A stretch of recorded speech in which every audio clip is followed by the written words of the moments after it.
تعویل میں دلوں کے احوال کی رنگا رنگی کے باعث تنوع ہے۔ احوال کی اس رنگا رنگی اور تنوع کا ذکر اس سے قبل صفا، فہم، مرتبہ معرفت اور منصب قرب الہی کے ذکر میں کیا جا چکا ہے۔ حضرت ابو الدرداء رحمۃ اللہ علیہ کا قول۔ حضرت ابو الدرداء رحمۃ اللہ علیہ فرماتے ہیں کہ کوئی شخص اس وقت تک پورا فقیہ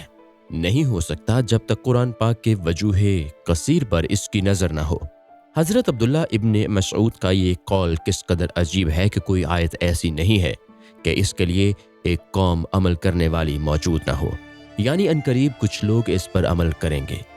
یہ کلام الہی ہر طالب صاحب ہمت اس بات پر ابھارتا ہے۔ تعویل یہ ہے کہ ایک آیت کو ایک معنی کی طرف پھیرا جائے، جبکہ اس معنی کا احتمال اس میں موجود ہو اور وہ معنی محتملہ جس کو اس نے دیکھا ہے قرآن، سنت اور سنت کے موافق ہو۔ تعویل میں دلوں کے احوال کی رنگا رنگی کے باعث تنوع ہے۔ احوال کی اس رنگا رنگی اور تنوع کا ذکر اس سے قبل صفا، فہم، مرتبہ معرفت اور منصب قرب الہی کے ذکر میں کیا جا چکا ہے۔ حضرت ابو الدرداء رحمۃ اللہ علیہ کا قول۔ حضرت ابو الدرداء رحمۃ اللہ علیہ فرماتے ہیں کہ کوئی شخص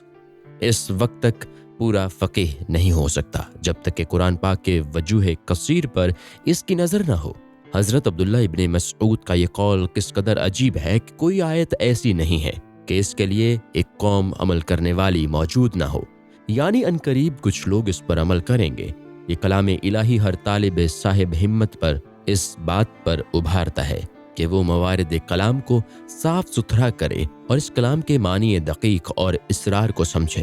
بس اس صورت میں صوفی جو دنیا سے بے تعلقی میں کمال سے متصف اور ما سوائے اللہ سے فارغ اور کنارہ کش ہے، ہر ایک آیت کا مطلع ہے اور ہر بار تلاوت میں اس کے لیے ایک نیا مطلع موجود ہے اور ایک فہم نو موجود ہے، اور فہم نو کے لیے ایک عمل جدید حاضر ہے۔ بس ان کا فہم ان کو عمل کی دعوت دیتا ہے اور ان کے عمل سے صفائے فہم اور نگاہ دقیق کو معنی خطاب میں کھینچتا ہے، یعنی خطاب ربانی کے معنی میں ان کی نگاہ کو دقت اور صفائے فہم حاصل ہوتی ہے۔ اس سے یہ بات ظاہر ہو گئی کہ فہم سے علم ہے اور علم سے عمل، اور علم و عمل ایک ساتھ نہیں بلکہ یک بعد دیگرے اس میں آتے ہیں، اور عمل وہی قلوب کا عمل ہے، اور یہ عمل قلوب عمل قالب کے علاوہ ہے۔ یہ اعمال قلوب اپنی لطافت و صداقت میں علوم کے ہم شکل اور ہم صورت ہیں۔ تمام نیتیں اور تمام وابستگیاں اور روحی تعلقات اور قلبی آداب اور تمام پوشیدہ اسرار ان اعمال سے عمل میں آ جاتے ہیں، اور اس طرح کے ایک علم سے ان کا دوسرا علم بلند ہو جاتا ہے، اور اسی طرح مطلع فہم پر نئی نشانیاں طلوع کرتی ہیں۔ اس موقع پر میرے ذہن سرباطن میں یہ بات کھٹکتی ہے کہ مطلع سے یہ مراد نہیں ہے کہ صفائے فہم کے باعث کسی آیت کے دقیق معنی اور اس کے راز ہائے سربستہ سے آگاہی حاصل ہو جائے، بلکہ میں سمجھتا ہوں کہ مطلع کے معنی یہ ہیں کہ ہر آیت پر صفائے فہم کے باعث شہود متکلم پر طلوع کرے، اس کو مشاہدہ ذات حاصل ہو، اس لیے کہ اس میں یعنی صاحب فہم میں اس کے اوصاف سے ایک وصف اور اس کی صفات سے ایک صفت بطور امانت رکھی گئی ہے۔ بس اس طرح صاحب فہم کے لیے آیتوں کی تلاوت اور سماع آیات سے تجلیات نو بنو جلوہ فگن ہوتی ہیں، اور اس کے لیے ایک ایسا آئینہ بن جاتے ہیں جو باری تعالیٰ کی عظمت و جلال سے خبر دیتے ہیں۔ امام جعفر رضی اللہ عنہ کا قول۔ امام جعفر صادق رضی اللہ عنہ سے منقول ہے کہ آپ نے ارشاد فرمایا کہ بے شک اللہ تعالیٰ اپنے بندوں کے لیے اپنے کلام میں متجلی ہوا، لیکن وہ مشاہدہ نہیں کر پاتے۔ بس ان تصریحات بالا سے ثابت ہوا کہ ہر ایک آیت کے لیے ایک مطلع ہے اور حد کلام ہے، اور مطلع حد کلام سے متکلم کے شہود کی طرف ترقی کرتا ہے۔ حضرت امام جعفر صادق رضی اللہ عنہ سے منقول ہے کہ وہ ایک بار نماز میں غش کھا کر گر پڑے۔ ان سے اس بارے میں دریافت کیا تو آپ نے فرمایا کہ میں تلاوت میں ایک آیت کو دہراتا رہا یہاں تک کہ پھر میں نے اس کو اس کے متکلم سے سنا۔ پس صوفی جبکہ اس کے لیے ناصیہ توحید کا نور چمکا اور اس نے وعدہ و وعید کو غور سے سنا اور اس کا دل ما سوا سے آزاد ہو کر اللہ تعالیٰ کے حضور میں حاضر ہوا، تو اس وقت اس نے اپنی زبان یا غیر کی زبان کو تلاوت آیات میں شجر موسیٰ علیہ السلام کی طرح پایا۔ اس درخت سے یہ خطاب اللہ تعالیٰ نے حضرت موسیٰ علیہ السلام کو سنایا تھا، انی ان اللہ، بے شک میں ہوں اللہ۔ تو اس وقت اس کا سماع اللہ تعالیٰ کی طرف سے تھا اور استماع بھی اس کا اللہ کی طرف۔ تو گویا اس وقت اس کا سماع اس کا بصر اور اس کا بصر اس کا سماع اور اس کا علم اور اس کا عمل اس کا علم ہو گیا، اور اللہ تعالیٰ نے اس کے آخر کو اول اور اول کو آخر کر دیا۔ اب ذرا اس بات پر غور کرو کہ جب اللہ تعالیٰ نے ذریات سے یہ خطاب فرمایا کہ الستو بربکم، تو اس وقت ان تمام ذریات نے یہ آواز نہایت صاف سنی تھی۔ اس کے بعد یہ ذریات برابر اسلاب و ارحام میں منتقل ہوتی رہیں، جیسا کہ اللہ تعالیٰ نے ارشاد فرمایا الذی یراک حین تقوم وتقلبک فی الساجدین۔ اسلاب اہل سجود میں بدلتے رہے کہ وہ آپ کے اجداد انبیاء کرام تھے، بس یہ ذرات ہمیشہ اسی طرح منتقل ہوتے رہے، یہاں تک کہ پھر انہوں نے اپنے اجساد اپنے جسموں اور وجود میں ظہور کیا۔ بس اس وقت وہ حکمت کے ساتھ قدرت سے اور علم شہادت کے ساتھ عالم غیب سے محجوب ہو گئے، اس لیے کہ اب وہ اپنے اجساد میں بزور و ظہور کر چکے تھے۔ چونکہ وہ اتوار کثرت میں عدلتے بدلتے رہے تو تاریکی اس کے ان میں جمع ہو گئی۔ بس جب اللہ تعالیٰ کسی بندہ کے حسن استماع کا ارادہ کرتا ہے، اس میں حسن استماع پیدا کرنا چاہتا ہے تاکہ اس کو صوفی صافی بنا دے، تو اس کو ہمیشہ تزکیہ اور تجلی کے مراتب میں ترقی دی جاتی ہے تاکہ وہ عالم حکمت کے تنگ نالے سے نکل کر قضاء و قدرت کے مقام وسیع و فصیح میں پہنچ جائے۔ اس وقت اس کے چشم باطن سے جو آر پار ہونے والی قوت رکھتی ہے، وہ پردہ ہائے حکمت اٹھائے جاتے اس وقت الستو بربکم کا سمع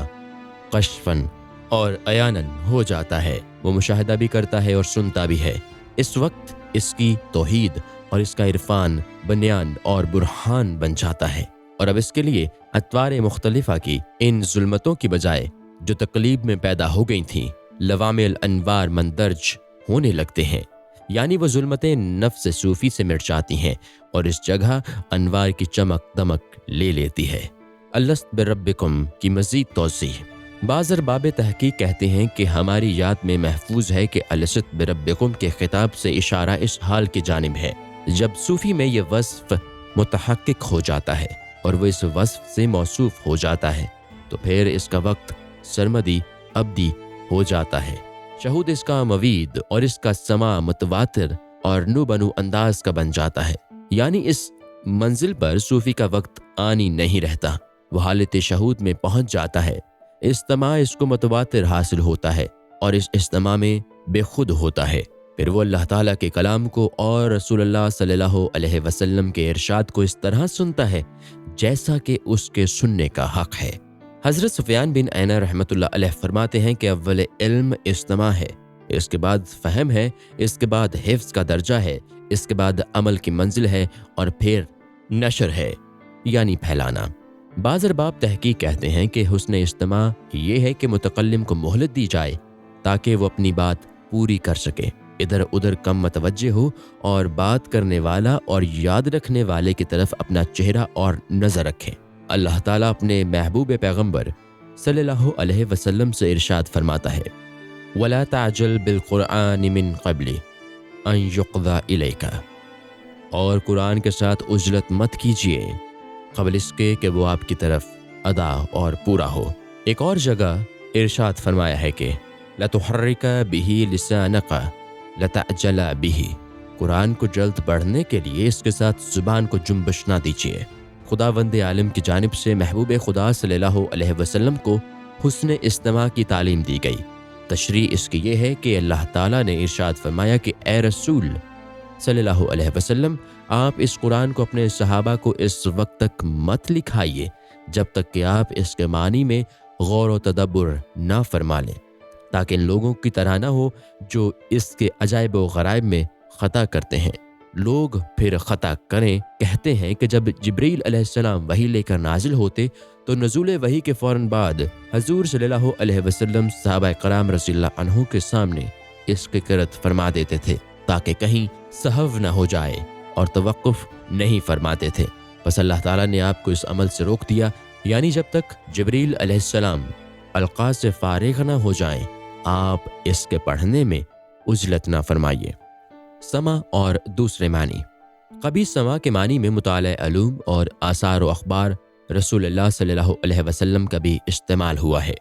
بلفاظ دیگر اخبار رسول صلی اللہ علیہ وسلم اور دوسرے علوم کا مطالعہ سما ہے، اور چونکہ مطالعہ کرنے والا علوم و اخبار و آثار اور تواریخ اہل صلاح ان کی حکایات، انواع و اقسام، حکم اور ان کے امتثال کا محتاج ہے، جن کے باعث مطالعہ کنندہ عذاب آخرت سے نجات حاصل کرتا ہے، اس طرح وہ بھی حسن استماع ہی کا ایک فن اور ادب ہے، اور اسی کی ایک نوع ہے۔ جس طرح قلب میں حسن استماع کے لیے استعداد زہد و تقویٰ سے پیدا ہوتی ہے، یہاں تک کہ جو کچھ سنتا ہے اس سے خوب کو اخذ کر لیتا ہے، اس طرح رفتہ رفتہ وہ عادی ہو جاتا ہے کہ جس شے کا مطالعہ کرے اس سے خوب کو انتخاب کر لے۔ بس مطالعہ کے بھی کچھ آداب ہیں، من جملہ ان آداب کے ایک یہ ہے کہ جب کوئی حدیث اور علم دینی میں سے کسی ایک کے مطالعہ کا ارادہ کرے تو سمجھ لے گاہے گاہے ذکر و تلاوت میں ہوائے نفسانی اور بے صبری کا بھی ذکر ہوتا ہے، تو اس وقت ادب مطالعہ سے وہ ایسی راحت پاتا ہے جیسے نیک لوگوں کی ہم نشینی اور ان کی گفتگو سے سکون ملتا ہے۔ بس عقل مند شخص کو چاہیے کہ اس معاملہ میں اپنے نفس کو ٹٹولے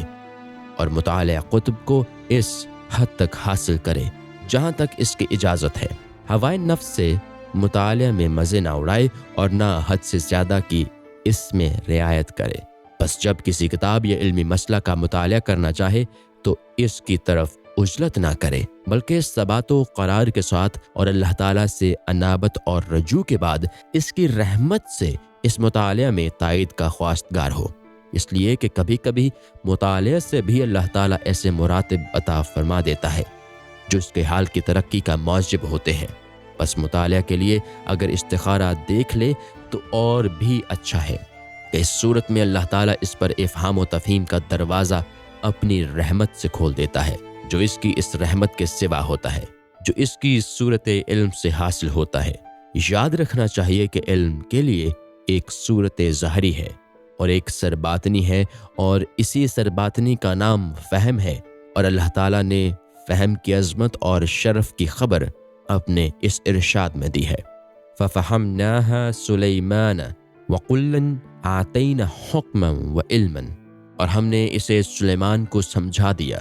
اور ہر ایک کو ہم نے حکم اور علم دیا۔ اس ارشاد ربانی میں زیادہ خصوصیت کے ساتھ فہم کی طرف اشارہ کیا گیا ہے اور حکم اور علم کو الگ الگ کر دیا ہے۔ اللہ تعالیٰ کا ارشاد ہے، ان اللہ یسمع من یشاء، بے شک اللہ تعالیٰ سناتا ہے جس کو چاہتا ہے۔ اس حکم سے ثابت ہے کہ سنانے والا اللہ تعالیٰ ہے، تو کبھی وہ زبان کے واسطے سے سناتا ہے اور کبھی مطالعہ قطب کے واسطے سے۔ جو کچھ اس میں بیان کیا گیا ہے، اور اللہ تعالیٰ نے مطالعہ کرنے والے کو روزی کیا ہے،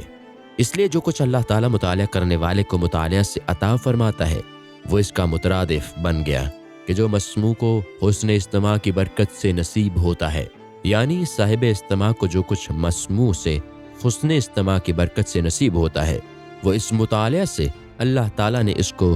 روزی فرما دیا، تاکہ بندہ اس میں اپنی حال کا تجسس کرے اور اپنے علم اور ادب کو سیکھے، اس لیے کہ یہ رحمت کے دروازوں میں سے ایک وسیع اور بزرگ دروازہ ہے، اور مشائخ، صوفیاء، علماء اور زاہدوں کے اعمال میں سے ایک عمل کرے جو رحمت کے دروازوں کو کھول دیتا ہے، اور اس چیز سے بڑھ کر کیا چیز ہوگی جو آخرت کے راستے میں نفع بخش ہے۔